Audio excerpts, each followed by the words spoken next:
అన్నా క్యాంటీన్లు కొన్ని వందల క్యాంటీన్ని పట్టణాల్లో పెడితే వాటిని ఉన్న పొలంగా అంటే పేదవాడు 5 రూపాయలకి మంచి భోజనం టిఫిన్ రాత్రి అన్నం. చంద్రబాబు నాయుడు గారిది ఏంటంటే అన్నం బాగుండాలా, తిన్నంత పెట్టండి, ప్లేట్ మిల్చాను తిన్నంత ఉండాలా, సరిపోవాలా, శుచి శుభ్రత ఉండాలా, మన ఇళ్ళలో ఎడతింటాం అట్టే పెట్టాలా, పొగలు కక్కుతా ఉండాలా. ఇది ఎన్టీ రామారావు గారి ధ్యేయం అంట.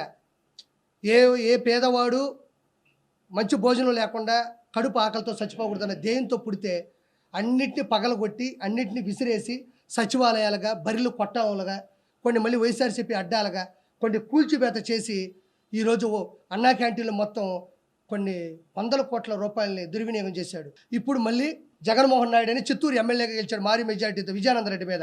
అతను ఓపెన్ చేశాడు, మంచి భోజనం మంచి టిఫిన్ పెడుతున్నాడు. ఈ విధంగా 300 నుంచి 400 వరకు నా దేశం వరకు అన్ని పట్టణాల్లో కూడా అన్ని టౌన్లో కూడా మొత్తానికి రెడీ అవుతున్నాయి.